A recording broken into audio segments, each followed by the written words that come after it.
Welcome, everyone, to the PFF Fantasy Podcast, IDP edition. I'm your host, Jon Macri, fantasy analyst here at PFF.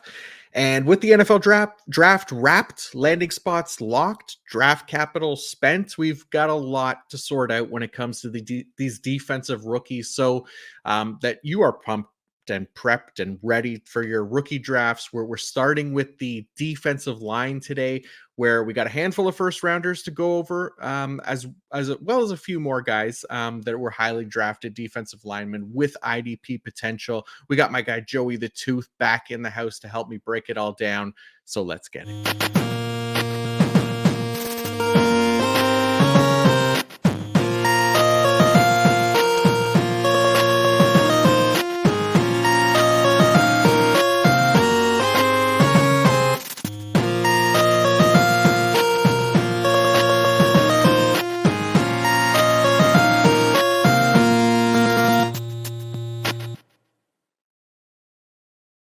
All right, everyone. Welcome to rookie draft season. As I said at the top, we're going over all the top rookie defensive linemen who were drafted in 2024 and sorting them for your dynasty rookie drafts. And just as he was here pre-draft to evaluate these guys, Joey the Tooth is back and ready to help me rank these guys post-draft as well. Joey, how are you, brother?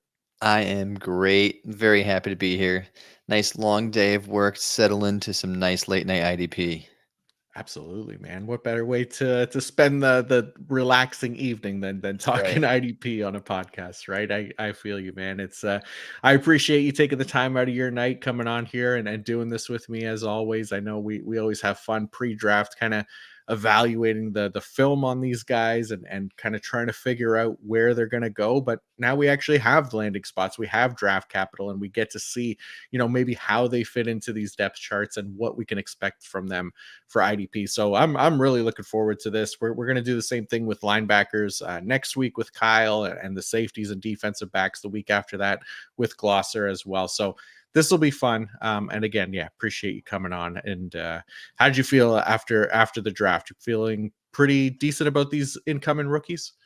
Yeah, I mean, honestly, I wasn't overly impressed with the class in general in comparison to previous years, but the landing spots are actually incredibly intriguing. Like, I feel like this year's draft went very well for IDP. Mm-hmm. It was, like, considering that we didn't get any defensive players drafted until like almost the second half of the first Right. round, right? Like it was Crazy. a pretty decent draft. So yeah, I think even like offensive, like there was some decent landing spots. I am not like Mhm. overly excited as much about the offensive class as some people are, but there's definitely some fun players in there as well. So I mean, it's come on, a Michael good Penix mix. landed in Atlanta. Insane, just insane. Yeah, this is I mean, it's chaos every year, right? Like It was. nobody had Michael Penix eighth to the Falcons in their mock drafts, right? Like they're it's just it's the NFL. It's wild. That's why we watch. That's why we tune in. It's all this fun. So Oh yeah. yeah, now it's up to us to kind of sort it all out and pick up the pieces after the NFL draft and hopefully help people get ready for their rookie drafts. Because I think I'm in 5 or 6 going right now. Hmm. There's still a bunch I more. think I'm in two with you right now. Yeah, that's right. I think we are in 2 together. You're right.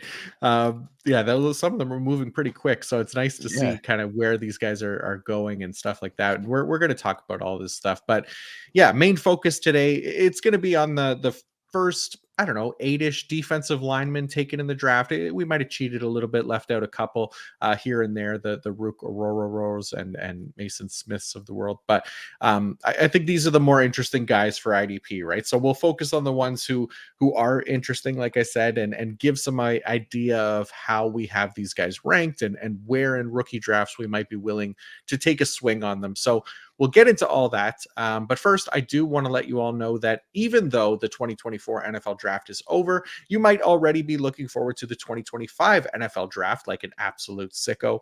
And let's be honest, how can you not be hungry for more of that sweet NFL draft content? If you're looking for more, the PFF Mock Draft Simulator has you covered, as it is loaded up with 2025 prospects, so you can get in there, do some way too early mock drafts for your team or the entire league, however you want to approach it. Use the promo code 30MDS MDS right now on PFF.com. Get 30% off annual subscriptions, which includes all of our NFL draft content and, of course, access to the best mock draft simulator in the league here at PFF. So check it out now. Go do a 2025 mock and enjoy the promo code 30MDS for the discount. All right, Joey, let's get into it here. We didn't, like I said, we didn't have any defensive players taken until the 15th overall pick in this year's draft, which was an NFL record for this era, which I believe they count as since 1967. And it's not even necessarily like a knock on this year's defensive class, I think, but more of just how the NFL viewed these offensive players this year, with 5 quarterbacks being taken, 3 wide receivers, a run on offensive linemen. Then you got Brock Bowers in there as well, who may be the best tight end prospect ever. So we don't get a defensive player taken until pick 15, where the Indianapolis Colts do the right thing and make Laiatu Latu the first defensive player off the board, which we were on early, by the way, Joey. We talked about him being the best defensive lineman pre-draft. I know Chris Ballard is a listener of the show now and agreed, because he wasn't the top edge on a number of big boards prior to the draft. So Latu and Indy, how you feeling about this landing spot? I like it. I like it a lot. I mean, they have Quiddy Pie there. He's a nice youngster. They have Dio Odeyingbo? I think it's Dio Odeyingbo. I have a tough time with names sometimes, but he showed some great promise last year. So Laiatu, I don't know if he's going to have he won't have a full-time role right away, but I think what Indy's doing is they're building a very nice rotation. So, and we've seen a lot of teams have success with, mainly like if you look at Dallas, you look at Philly in the past, they've had success with having a pass rushing rotation where they actually have 3, sometimes 4 productive pass rushers. So I think that's kind of the idea of what Indy's building right here. They already have their good interior players, Buckner, and is Grover Stewart still there? Yeah, right? Grover Stewart re-signed. Yep. So, I mean, they have their interior, and then you mix in Laiatu, Odeyingbo, and Quiddy Pie, and I mean, it's a pretty stout defensive line.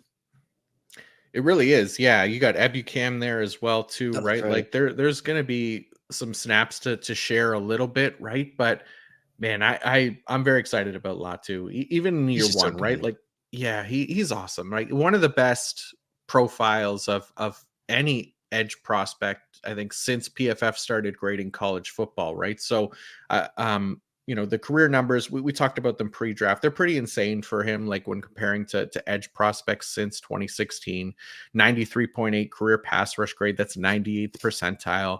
20.8% career win rate, that's 93rd percentile.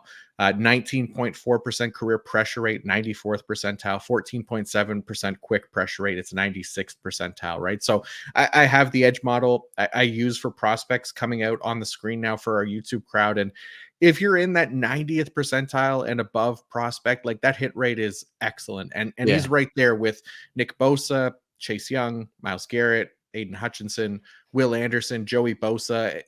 Out of that group alone, like Chase Young, probably the only one we're considering a miss right now. But he was also defensive rookie of the year. Injuries killed him and things like that, right? I was going to say, I mean, he had promise. It's just injuries happen. And honestly, on that list, the only one that hasn't had any bit of promise is Taco Charlton.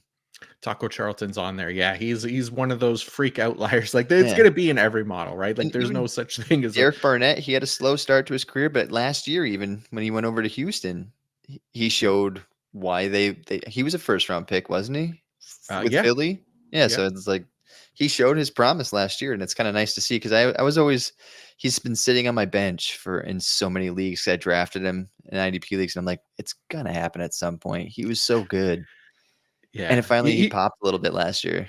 He did. Yeah. He was kind of buried there in Philadelphia a little bit, Barnett, but yeah, man, it's again, like there's a lot of encouraging stuff for Latu. And, I know one of the big knocks on him in the pre-draft process was the injury concerns, but it's interesting. Like, here's the thing, like they seem to be kind of overblown from what I could tell, the injury stuff. Like, Washington was the program that medically retired him, which according to Latu was like a shock. And he considered the neck injury more of a stinger. So like that's one thing, right? Like, players can be unreliable with that stuff. So, you want to he might be downplaying it himself, but it's crazy because you know what he did while he was like quote unquote medically retired is the man played freaking rugby during that time, which I don't know if Didn't know anybody is that. familiar. It's a pretty damn violent and physical sport. So, and then he comes back to UCLA and dominates for 2 full healthy seasons there,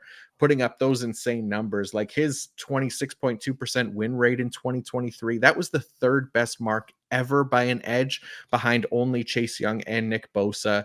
Another knock people are going to give him is that he's now a little bit older, 23 years old, but I mean, most college starting rosters are going to be around the same age, especially given like the extra year of eligibility due to COVID. Right. Like none of these teams are starting only freshmen and sophomores. And if they are, they're 4 or 5-star players and athletic physical freaks. So none of that is really a concern, right? And Well, Colts think about it making him. this way. Yeah, go ahead. Like you look at all these young edges that come into the NFL, it usually takes them a year or two anyway to get their feet wet. So Yeah. if you have an older prospect who's a little more polished, maybe he can produce right away. I mean, it is if that's the age problem. I mean, if you look at these young guys, it usually takes them a year or two anyway. So maybe you That's have a guy who's exactly it. ready. That's exactly it for me, right? Like it's a trade-off, right? You can get a guy who's a couple years younger, but it's going to take him maybe 2-3 years to actually get to that consistency level that we're starting them in IDP lineups. Where somebody like Latu, I mean, look, I think everything points to him being a safe bet here. Like the Colts making him the first defensive Mhm. player off the board too. Like that tells you none of the injury stuff should be a concern. He's another one of those guys, like athletic freak as well. Like our on-field game athletic score, our gas score Mhm. tracking data has him as a 99th percentile athlete when he's on the field. Like he's going to be a great IDP asset. Someone who thinks, I think a lot of these wide receivers in this class are a bit overrated, but I've come to the idea of making Latu either like a late first, early second round pick in rookie drafts with the right scoring. I probably early second round um, edge and defensive tackle required leagues. I'm all in on Latu. I have that board up there right now, just kind of where I take him around those certain guys, Jaden Daniels, Xavier Legette, Latu in those 1 QB leagues around the fringes of the end of the first, early second round. So I love Latu. He's going to be edge 1, IDP 1 for me for this class. Yep. I actually I did slide him down to my IDP 2 slightly Mhm. because I love the landing spot of another guy we're going to talk about in a little bit. Nice. But I do that beginning of the second round is perfect, mainly because you don't have to reach for him in the Yeah. first round because there is so much talent. People aren't, everybody loves these offensive players so much. Just grab a guy. And then if you have an early second, wait for him in the early second because you should be able to get him because everybody's so in love with the offensive class. Like, it's Xavier Worthy. People are crazy about him in Mhm. Kansas City. Rightfully so. I mean, it's a great landing spot. I mean, if do you see like another Tyreek Hill there, or is he going to be the next Meckel Hardman? Right. Scares me a little bit, but he's really Yeah. good. Yeah, there. I mean, look, yeah, there's definitely like red flags with Xavier Worthy's profile as well, right? But Right. like, I mean, it's just such a nice landing spot. It's Oh hard not yeah, to get excited I about know. him. Patrick Um, Mahomes is so good. that's the thing, right? So yeah, so Latu for me. Look, Will Anderson, like he was kind of a clear, like I think first round rookie pick last year. So Latu probably more on the fringes of that. I think, even though very similar like pass rush metrics and stuff coming out, but Yeah. yeah, No, I agree. I uh, just think there's a lot more offensive talent this year. I think at the yeah. top end as opposed to even like late first round. There's a lot of good offensive talent still to be had. Absolutely. Yeah, I'm with you for sure. All right, we've talked lots about Latu now, so We love let's move to Latu. a player. Yeah, for sure that we didn't cover pre-draft, and there will be a couple of them because we focus solely on the edge guys prior to the draft. But the next defensive player off the board was Byron Murphy II out of Texas, who goes 16th overall to the Seattle Seahawks. So he's another guy that I really like, Byron Murphy. He was DT1 for me in this Mhm. class. It's a pretty easy argument to make. I mean, everything that matters for defensive interior players in college, he did at a high rate. Like, he dominated our stable metrics over the past 2 years, which includes he had like having the best pass rush grade, having the best pass rush grade on true pass sets, the best pass rush grade on non-play action rushes, the best win rate. He had the fourth best run stop rate. But like, he was awesome. And Seattle, they get a really good one here to add to their defensive line rotation as that kind of undersized interior rusher, which we keep seeing as a desirable in the NFL, thanks to Aaron Donald. But yeah, I like Murphy quite a bit. I think he's got a versatile bag of pass rush moves as well that he can rely on. He's quick off the line. I think he's going to compete. I think with Leonard Williams, Jaron Reed, Draymond Jones for those key pass rush snaps as a rookie. And like, we could temper expectations for year one, but there's no reason, he can't be better than all those guys in year 2, 3, and then obviously beyond that. So he's going to be in the conversation, I think, down the road as one of the top dynasty defensive tackles for IDP, especially those DT required leagues, right? So the options are a little bit better there now than they used to be, but it's still the thinnest position in IDP, and I think that positional value makes him all the more valuable, in my opinion, as well. So I'll be interested. What did you think about the Byron Murphy landing spot here in Seattle? I like it. I like it a lot. I mean, for some odd reason, it seems like when there's somewhat talent there in Seattle in the middle, I mean, they lacked it for a couple of years, but whenever there's talent in Seattle in the middle, it seems like they do a great job rushing the passer. I mean, Leonard Williams did well. What else do they have? So Leonard Williams, Draymond Jones. Who else did they just? Oh, Jaron Wright. When he came back, I mean, he left. He went over to Green Bay for a little bit. When he came back, it was like Jaron Wright's back again in Seattle. It was like the old Jaron Wright. So I don't know. I feel like interior pass rushers in Seattle always produce as long as there's a smidge of talent, and Byron Murphy has a lot more than a smidge of talent.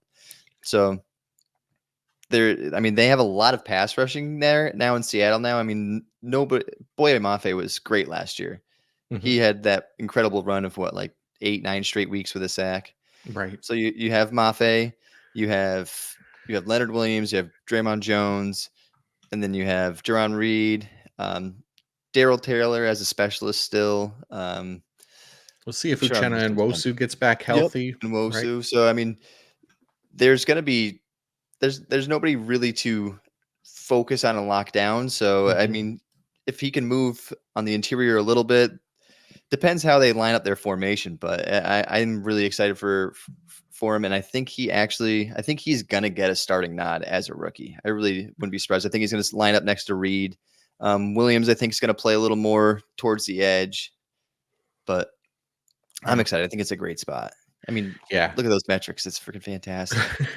Yeah, he was dominant. That's from, I think, 2023 there for Byron Murphy. Just ridiculous stable metric pass rush numbers. I went through them all, but just for the YouTube crowd, so you could see them on the screen as well. But I mean, yeah, like, I have him as IDP 4 in this rookie class, ahead of the linebackers, right? Again, I treated my rankings as DT required. So again, dependent on scoring and roster requirements, but Murphy's a guy who I think, like, in those kind of DT required, especially DT premium leagues, like mid to late second, in my opinion, is definitely in the realm of possibilities, just as far as positional value and what he can provide long-term at that position. So feeling pretty good about Byron Murphy for dynasty purposes as well. Yeah, DT required leagues, I think a mid-seconds, an easy call there. Yeah, I'm with you. That's definitely where I'd be looking for him. All right, let's keep it rolling here, just as the NFL did with these 3 guys, all coming off the board one after another. Third defensive lineman taken in this draft out of Alabama, now with the Minnesota Vikings, who trade up to get him. It's Dallas Turner. Joey, what did you think about Turner and the landing spot there in Brian Flores' defense? I mean, who's there and who's left in Minnesota, right? I mean, Hunter's gone, DJ Wanham's gone. So you have Dallas Turner comes in and he just has a plethora of snaps available to him. So as a rookie, he's gonna be on the field. So I wasn't as huge on Turner as a rookie, just because I feel like he does show some power, but I feel like he needs to work on his power for the NFL. He's more of a speed rusher to my eyes. But I mean, if you look at the depth chart, I mean, who else? Jonathan Greenard and Van Winkle. Yeah. Those are his two main competition. And as good as Van Winkle's been, and as good as Greenard's been, if you look at Jonathan Greenard's career, his finish rate is unbelievable. I didn't look at what it was last year, but the last time he had over 8 sacks, I think his actual conversion rate was upwards like 23% of his pressures. So it's like he wasn't creating too much pressure, but he was converting on all of them. So if he, with a move to Minnesota, if he doesn't have that conversion rate, it's just because he doesn't have the pressures to follow it. So I was never really huge on Greenard, although he did have a great year last year. He had a fantastic year, but he just hasn't really been that guy for me. So I could see Turner challenging Greenard, honestly, for snaps right away, because Van Winkle, he's a lot more well-rounded, I feel like, than Greenard, and honestly Turner too. But I think he fits into the rotation nice. He'll probably fit in maybe like a 45% snap share, I think, as a rookie.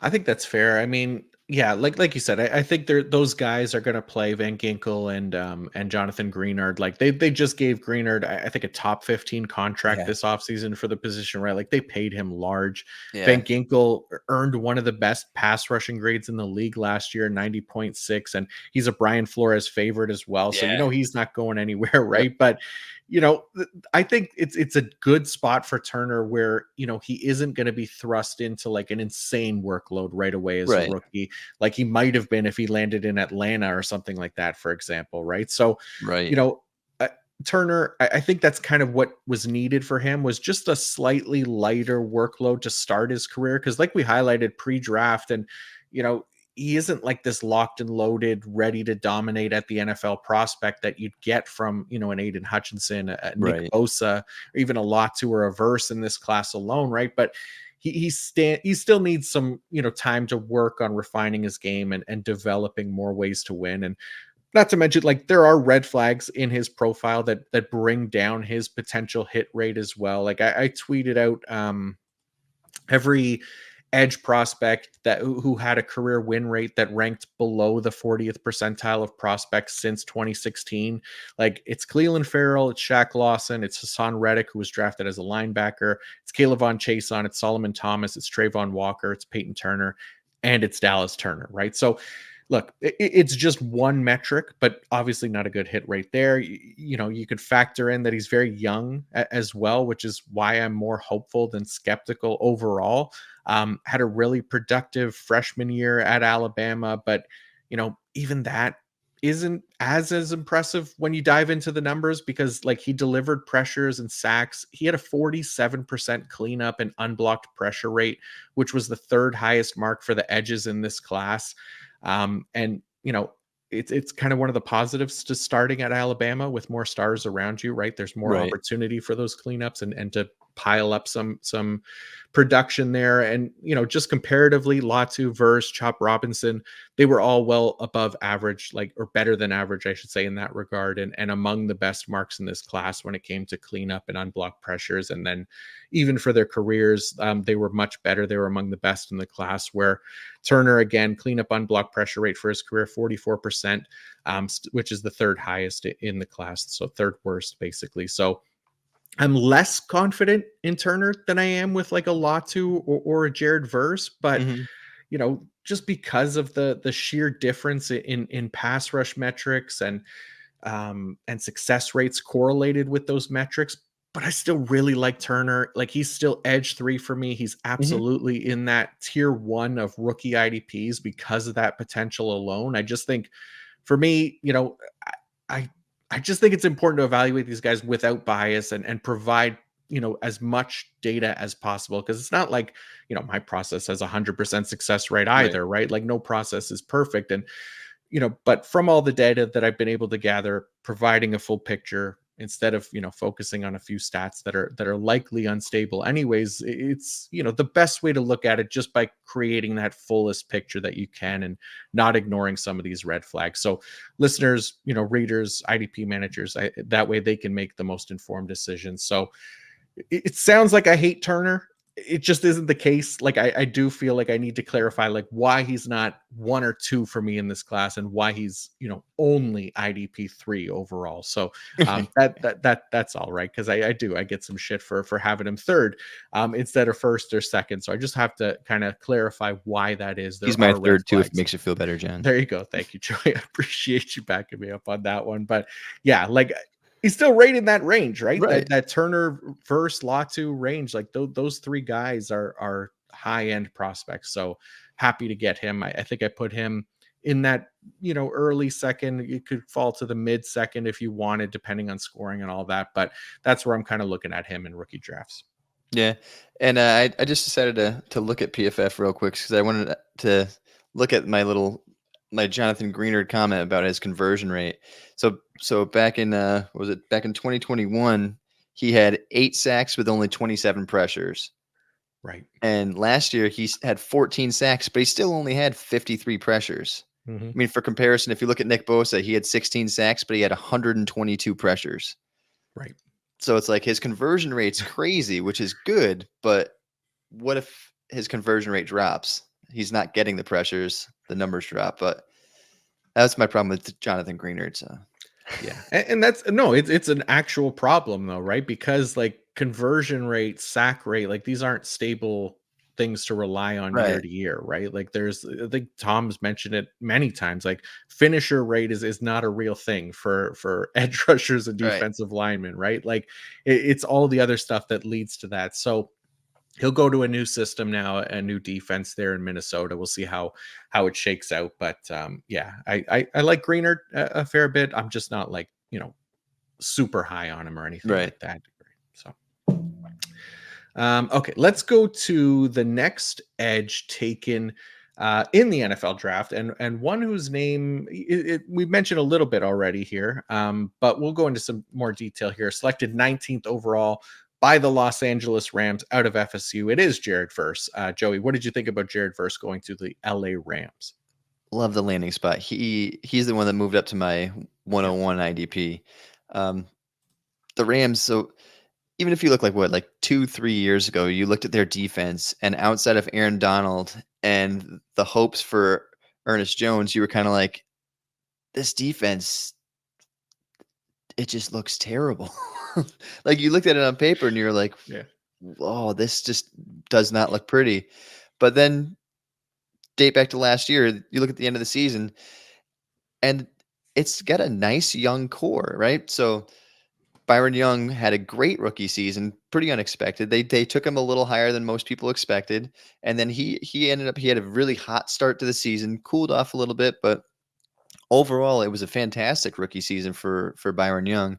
And then you have Kobe Turner, who put himself in the conversation for Defensive Rookie of the Year. Mm-hmm. So he's like taken over the Aaron Donald role. And then they go ahead and they draft Jared Verse at 19, and then they trade up and they draft his teammate Brandon Fisk to team up with Kobe Turner on the interior. So you have this front line of just first and second year players that are incredibly talented, and 2 of them that just finished playing together, and now they get to play it together again in the NFL. So it's like now you have this comfort rate of playing next to your brother from you just spent a couple of years playing in college with, and then you have these 2 young guys. So they're gonna be on the same page. It's gonna be a fun front line to watch, honestly. So I really like Jared Verse landing in LA. Yeah, no, it's definitely one of the better landing spots, I think, just overall in this class. Like again, it's a relatively thin depth chart there, like you laid out. Byron Young, 3rd round pick last year, he was good, but like Michael Hoyt is not like starter quality. Like that is literally it on the edge. So Yep. yeah, you better believe like Versus, he's primed for a big time workload in 2024. And luckily, based on everything we covered with him pre-draft and how encouraging his pass rush metrics are, like he should be IDP relevant right out the gate. So I definitely get putting him at the top of your IDP rankings there. Like again, we mentioned it, but career pass rush grade in the 95th percentile, pressure rate in the 91st percentile, win rate in the 90th percentile, quick pressure rate 92nd percentile. Like everything that he does, he can win in a variety of ways, has great size, speed, athleticism. I'm with you. I absolutely love Verse in the Rams defense, especially for IDP. He's edge 2/IDP 2 for me in this class. I think for, redraft, that's where maybe the bigger gap, I think, between like Latu, Verse, and Turner is going to come from for me, just because I Mhm. think those two guys, Latu and Verse, are probably have a little bit of a better opportunity to produce. But I think so um, too. yeah, it sounds like, you'd be in a similar boat there as far as, these guys in their landing spots. So yeah, I mean, again, just to kind of highlight where I'm at with Verse and rookie drafts, dependent on need, also scoring and roster requirements, all that stuff. Like he's in that second round range for me as a guy that I'm counting on to produce right away, be a high end edge in this league for a very long time that I can keep locked into my IDP lineups, which is more valuable to me than some of the other guys in this range on both offense and even at other IDP positions as well. Yeah, I agree. Beginning of the second round, 100%. Like that Keon Coleman range, like he's kind of like the last receiver where you're like almost guaranteed he's going to play, and the rest of the Right. guys, it's like, all right. I think Polk actually he'll play, but otherwise, it's like, do they fit in as a wide receiver 3? I don't know, but Right. yeah. So Verse definitely early second for me. Yeah.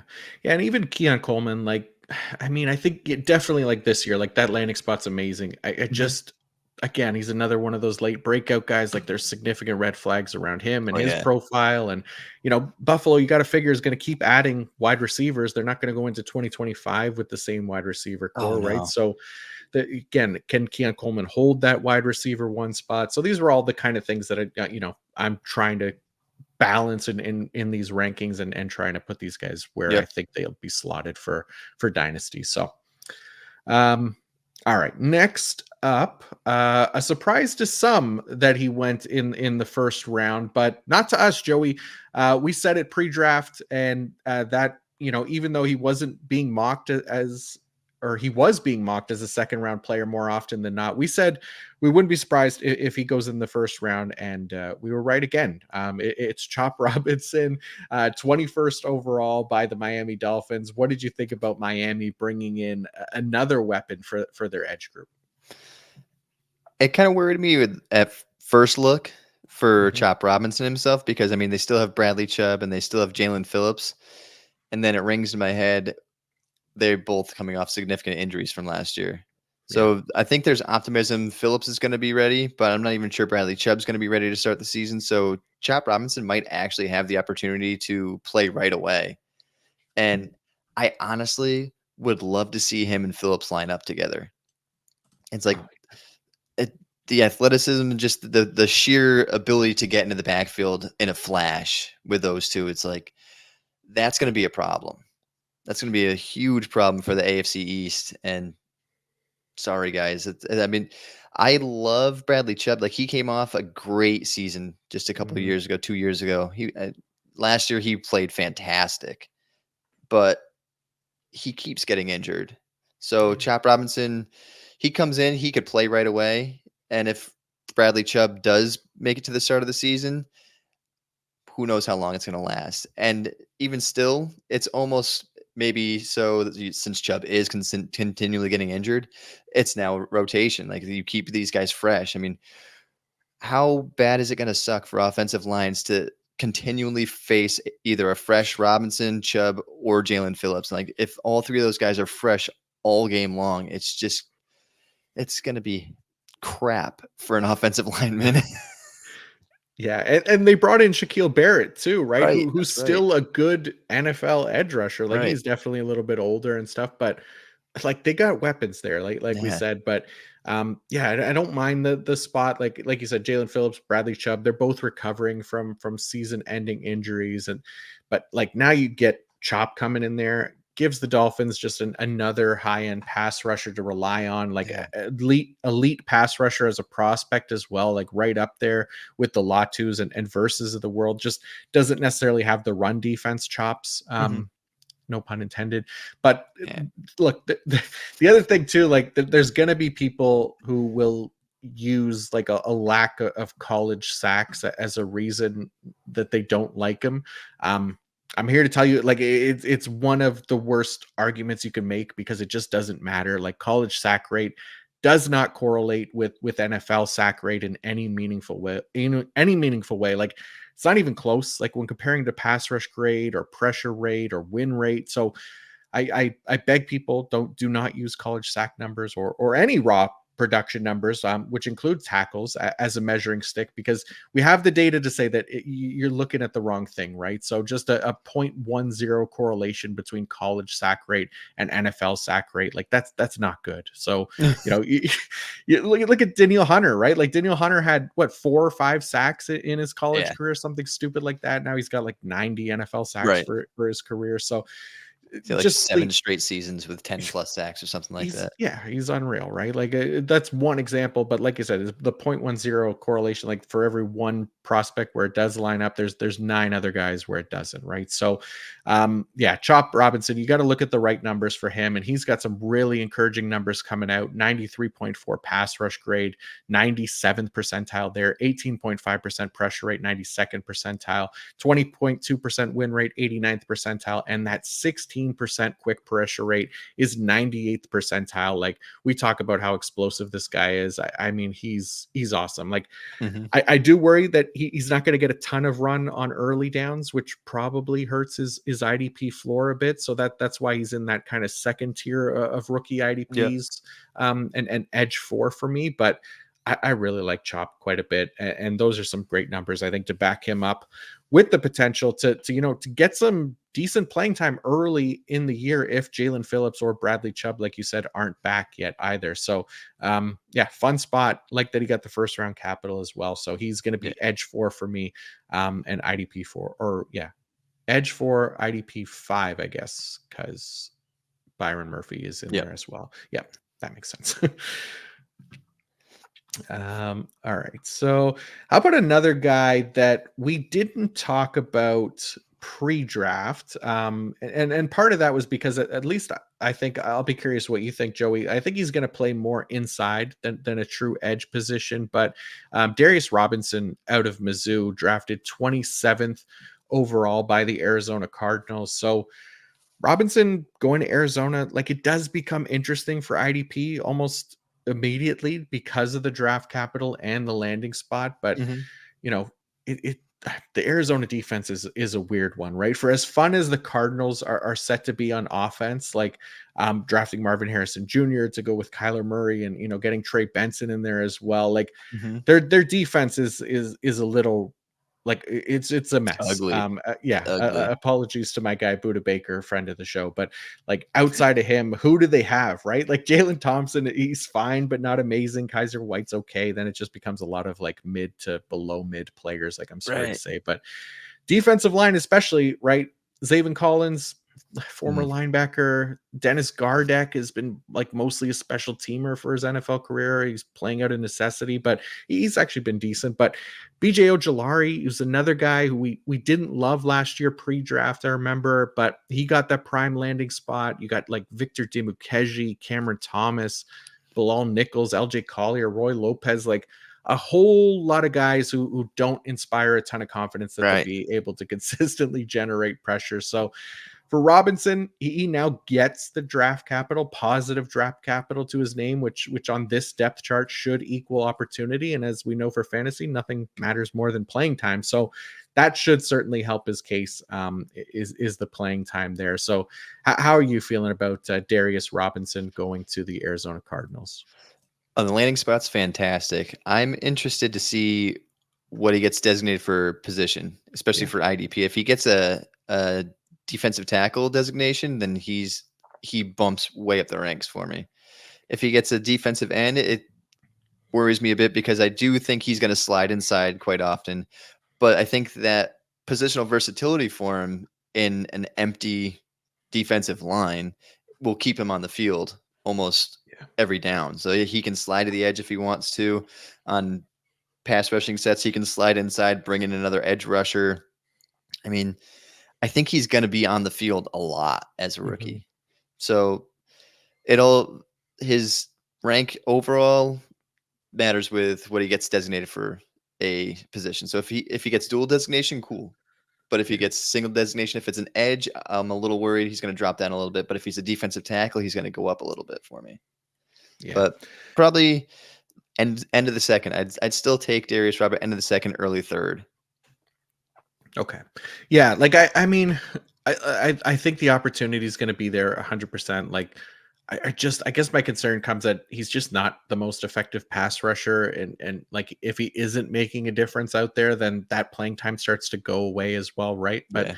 like as an edge defender in the model, like he had the lowest prospect score of any first round player since 2016, for me, sitting in the Yeesh. 41st percentile range, thanks to like some really poor career pass rush metrics, like 44th percentile pass rush grade, but then 17th percentile win rate, 11th percentile pressure rate, 10th percentile quick pressure rate. Like he was a bit better in run defense, 54th percentile run defensive grade, but like not first round quality, right? Like I said, I think he's going to play more interior defensive line, so we can, compare maybe his numbers to this class of defensive tackles and assume that he fares better in his metrics there. And he kind of does this, but it's not like he's dominating the class either, right? To be worthy of that first round pick. So, he's ninth among this year's defensive tackles in pass rush grade, fifth among them in win rate, 10th among them in pressure rate. Like, it's nothing overly encouraging. And then even if you break it down to when he's lined up over or between the tackles, which is where he'll likely be for Arizona, he's Mhm. got a 14th pass rush grade among the DTs, 12th in win rate. He's 18th in pressure rate. Like he's more, I don't know. To me, I just think the risk of him busting is a lot higher. So he comes down. He's probably more in that fourth round of rookie draft range for me. But the draft capital keeps him up there, and obviously the ideal landing spot and playing time and size and all those kind of things. I think short term, I think he can be very good, but I worry about him long term, I guess. So yeah. So my question for Arizona is, right, if you do decide you want to slide him inside, why don't you just draft Wharton? I know. Yeah, it's definitely an odd choice, right? Like there was a lot of options that they could have went, and they took Darius Robinson, and maybe he turns out Arizona, to be good. I mean, they yeah, they're an interesting team, right? Like they haven't had a lot of first round success with these no, defensive players, but we'll reminds see. me a We'll lot of see. Atlanta. Arizona and Atlanta's Atlanta. I yeah, think it's those another two have one, right? just been like I know. killing it in the draft. So yeah, I'm with you. There was definitely options available. Maybe they like him to do both, right? Maybe they Yeah. like him to kick inside, play the edge. Maybe it's the versatility that they like from him. So we'll see. But they also drafted another guy. I think Xavier Thomas. I think later on. I think day Hmm. 3. He's probably somebody that fits more in that true edge role. But they I mean they need bodies there. So all right, let's talk about another interior defensive lineman, and one that I am a believer in here, Joey. It's Jer'Zhan Newton, or Johnny Newton, however you Oh, want to Newton. say it. That's what I meant, not Wharton. I was talking about Newton. Yeah, no, I knew who you meant. I Yep. knew. Yeah, he was drafted 36th overall by the Washington Commanders. What were your thoughts on this one? He's fantastic. The landing spot's a little iffy for me, but they just gave Payne a huge contract. They still have Jonathan Allen. The thing is, Jonathan Allen is 29. He's kind of nearing that 30-year-old range. He's still playing well, but I mean, Newton's kind of a guy. I think he has to be on the interior, so he's going to be stuck behind these two for at least next year. I don't know. I haven't looked at the contract for Jonathan Allen. I know Payne's probably going to stick around for a while, but Mhm.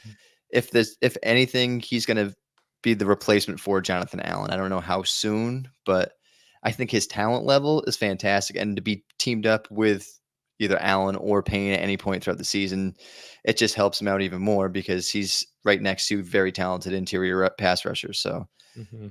I like and hate the landing spot all at the same time. Yeah. I think it's understandable. It's so hard to get too excited about it because, like you said, Allen and Payne are there, and those guys, they eat up a ton of snaps on their own, right? But like Newton, I like the long term potential for him, right? Like I think he's a really good player. He's another one of those guys among the DTs in this class. Like not he's I guess good, not great, right? Like as far as career pass rush metrics go, sixth in pass rush grade for this class, sixth in win rate, tied for seventh in pressure rate. Like, he had 16 sacks or whatever it was, so that was more than Byron Murphy. And again, people are probably going to put way too much stock into that, but don't make me tap the sign again.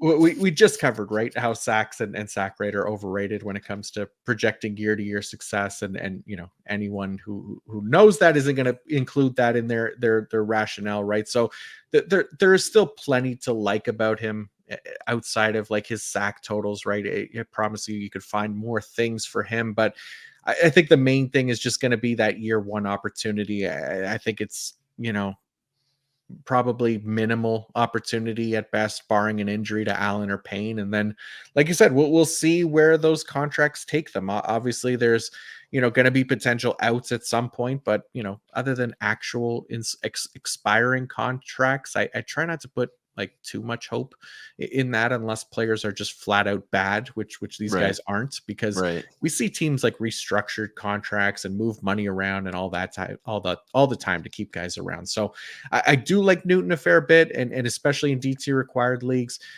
Probably late third in those DT required leagues is an area I'd consider him, depending on who else is on the board. More likely is going to slip into the fourth round. I think that's probably more reasonable. So, but yeah, he's a fun player. I think probably the second best interior defensive lineman in this class. Yeah, definitely. Okay, last one of our scheduled names to talk about now, and another second round pick here. It's Marshawn Kneeland out of Western Michigan, taken 56th overall by the Dallas Cowboys. Another one of those landing spots where there's at least a path to snaps after, Dorrance Armstrong and Dante Fowler. Like they followed Dan Quinn to Washington in free agency. So now there's a bit more of a need for Dallas at the position. At least that would like necessitate playing time for him, likely still behind guys like Sam Williams and obviously Micah Parsons and DeMarcus Lawrence. But there's a path, right? Because he kind of gives them something that outside of DeMarcus Lawrence, they haven't really had between, the Sam Williams and the Dorrance Armstrongs and the Dante Fowlers of the world, and a guy that is actually like a really capable run defender and can help them out on those early downs. Like coming out, like Neyland ranks in the 91st percentile of prospects in career run defense grades since 2016. Really strong 86.0 career mark there. And like, he's not like necessarily the most polished pass rusher just yet. That was, that path for him in Dallas was always going to be unlikely given the guys that they still have there to get on the field. But at least there's an opportunity for him potentially on early downs to get more snaps. And that could help his IDP production floor a little bit as well. So, pass rusher wise, he's like sub 40th percentile in pass rush metrics. So again, probably not a guy I'm spending this kind of high capital on, second round pick as an NFL team. But now that they've done that, there's maybe more of an excuse to get him on the field that, certainly helps his IDP stock. So he's interesting. What did you think about Neyland to Dallas? I like it because, like you said, it does fit a need of a run defender. And I'm interested to see how they deploy their edge rushers this year, because when Dan Quinn was there, he moved that defensive line around so much. I think there's 5 edge rushers. I think this was 2022. I did an article on it. They had 5 edge rushers that had over 30% or over 27% of snaps. Like that's kind of crazy, right? And they all had at least 4.5 sacks. So it worked out, and they ran what they called the big NASCAR package, where certain downs, it was literally the entire front line was edge defenders. There wasn't a defensive tackle on the line. So Dan Quinn's gone, so I don't know how they're going to run it this year, but Dorrance Armstrong's gone, Fowler's gone. He's the better run defender than Sam Williams. Who knows? I mean, it'll be interesting to see how they deploy him, but I'm not spending high draft capital in a rookie draft. Probably late 4th, maybe 5th. He's a guy that I'll take if the board's kind of bleak at the moment. He's just the best available talent. He's not somebody I'm looking to reach for, because they do still have Micah Parsons. I do still like Sam Williams quite a bit. He's shown a bit of promise, so I still think he's going to fall behind Sam Williams, even if DeMarcus Lawrence leaves the team or goes elsewhere, but Right. eventually. Yeah, like there's definitely some opportunity there. It's nothing amazing or anything like that. And he's not the type of player to get you like overly excited or anything as far as, IDP purposes, but there's at least a path there for potential snaps, like we said, kind of on the early downs. And then maybe if they do keep with that pass rushing rotation, there's could be some opportunity for sacks as well, but could be a little bit trickier to trust him, I guess. So Yeah. yeah, that's kind of our 8 main guys that we were going to cover. So we kind of talked about where we had them ranked and stuff like that. But there's always a lot of defensive linemen drafted that we're just not going to be able to cover within our hour of time, right? So anybody else that kind of stood out to you from this NFL draft that you'd be interested in for IDP or taking some late swings on it as like potential sleepers at the defensive line position? Well, first, I just want to say I love Braylon Trice's landing spot. Oh I yeah. do. I saw that and I was excited. I was like, all right, Atlanta, I'll give you a little bit of a break on that one. But Austin Booker, I think in the 4th round went to Chicago. I mean, who does Chicago have? They have Montez Sweat and then DeMarcus Walker. hmm So I mean, he has to beat out Walker. And he's obviously, I think he fits into at least probably the 3rd man on the field in that pass rush rotation. And Walker's not a long-term option. And if Booker can show, I mean, he was good last year in Kansas. He was very good last year in Kansas. So I really like that landing spot a lot. I think the offense in Chicago is going to be a lot better this year too. So it might force a couple teams to try to keep up. I do like the potential for that offense. So I like Booker. Javon Solomon. hmm That's a kind of a deep guy. He's a guy I'm going to take in like 6th or 7th round. Yeah. Goes to Buffalo. He'll be a pure pass rushing specialist. But I mean, Von Miller's old. We'll see how much he actually even plays. They have Gregory Rousseau, who actually seemed like he took a slight step back last year. But I mean, he's going to be their dominant player. He's got to dominate snaps. You have Shaq Lawson. I mean, there's really not that much else there after Rousseau. So I think Solomon does have the potential to see the field, at least in like a pass rushing specialist role as a rookie. I'm with you. Yeah, I like the Solomon landing spot, and you never know. He might turn out to be more of one of those guys that's more interesting for NFL purposes than for IDP, right? Because it's going to Yeah. be a rotation there. But like again, really encouraging pass rush metrics for him. We talked about him in the pre-draft sleeper episode with Mike, and I mentioned him on the IDP show as well. We were talking favorite landing spots. That was one of the ones that I like there, Javon Solomon, just because I think he has the potential to kind of rotate in there and be effective. And I mean, yeah, Braylon Trice, that was one of my favorites as well, Yeah. right? In the 3rd round there to Atlanta. We talked about him pre-draft, like Yeah. just a fun player. Like I think there's going to be opportunity for snaps there. And it's a 3rd round pick. You don't want to get like overly excited about it, but there's potential there. But and I do like him, Braylon Trice, that is over guys like the Darius Robinsons and Chris Mhm. Braswells and Marshawn Kneelands of the world as well. So yeah, other than that, I mean, I still like Gabriel Murphy out of UCLA Oh as man, well. I Like can't believe he went undrafted. it is crazy, right? Like, Yeah. but he lands with the undrafted savior Minnesota Vikings, Right. who Watch, he's once gonna end again, up being their best pass rusher. yeah, they grabbed Ivan Pace last year. Shout out Quessy, and now they get Gabriel Murphy as well, another one of our favorites here. So yeah, I think he has a nice shot, kind of sticking around in the NFL. I think he's actually good. No Yeah. idea why he went undrafted either. So he'll be somebody to watch, like as a really deep sleeper. Probably not somebody that you need to draft even in 7 rounders, but that was one that was surprising, I guess, to me. I don't know why he went Yeah. undrafted, but like him Um, quite a bit. One other one I have slight intrigue in is Adisa Isaac landing in Baltimore. Yeah. I think it weighs heavily on David Ajabo's health. If he's Right. healthy, I don't think Isaac sees too much of the field. But if Ojabo isn't healthy and he's not ready to go, or he gets injured again, I think the way Jason Owe or Odafe Owe, he hasn't really lived up to his potential. And Ojabo's just injured, so they are going to need somebody to fill in as a pass rusher with Clowney's Mhm. gone. So Yeah. Yeah, that's a nice spot for sure. Baltimore, they needed to add somebody, and then they added one of our guys that we talked about there pre-draft, and made our list. So he should be interesting there for sure. But yeah, like that.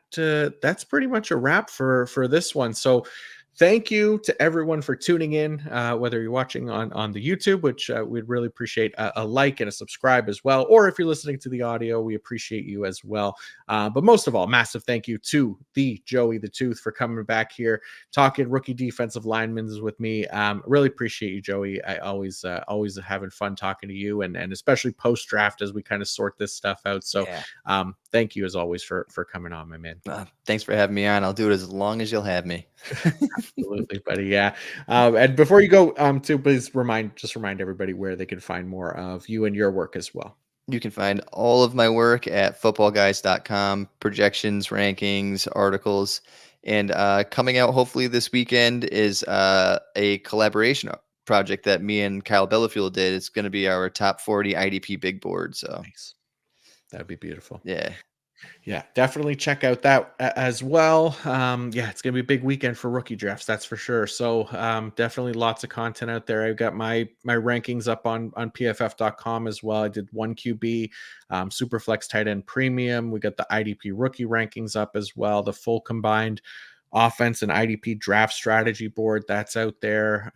Top 300 dynasty IDP rankings is going to be out by Friday as well. So there's quite a bit. It's fantasy football season now that NFL draft season is over. So definitely check out all this stuff. And then next week Pumped. we're back breaking down the landing spots and draft capital spent on this year's rookie linebackers as well, with the previously mentioned Kyle Bellyfuel. But yeah, that'll do it for today. Thank you all again for listening and tuning in. Thank you again to Joey. And until next time, peace out.